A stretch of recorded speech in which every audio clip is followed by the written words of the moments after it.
In this unassuming brick semi at the University of New South Wales, Dr. Steve Boucher is using sprints to tackle one of the most dramatic effects of ageing, menopause.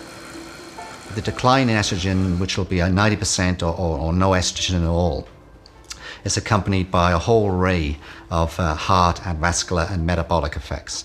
For example, the insulin resistance, the inability to get sugar out of the blood will be affected. But the list goes on. So there's hot flushes, inability to sleep, etc., etc.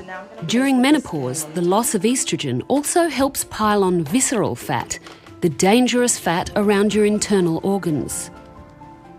Their belt size changes, their tummy goes out, women can't understand why.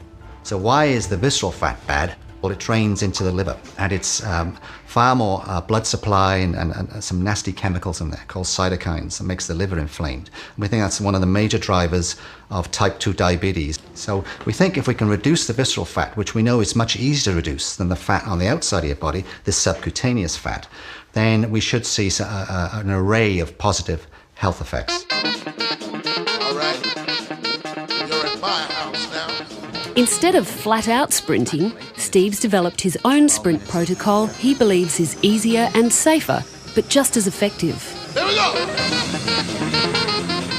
The women pedal fast against light resistance in intermittent bursts lasting only 8 seconds, with 12 seconds of light exercise in between. But over the course of 20 minutes, the women have actually sprinted for a total of 8 minutes. Hey!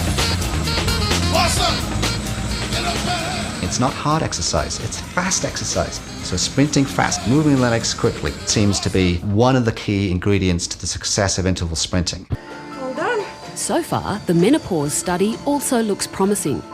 We've had some big effects from some women, which we would expect from our other studies within 8 weeks. A decrease in visceral fat, increase in muscle mass. Arterial stiffness is a big risk factor for heart disease. It's when your heart, as you age, you naturally get stiffer. It's definitely consistently coming down the women, which is pretty exciting. All the women get fitter. More importantly, they also feel better. Yes, absolutely. Hot flashes are nearly gone, and night sweats I haven't had any for the last few weeks. Annoyance with certain people stays. I am sleeping better, and I do feel definitely more energetic. I feel very, very energetic, and I feel like I'm a new woman. Final results on the menopause trial won't be until next year.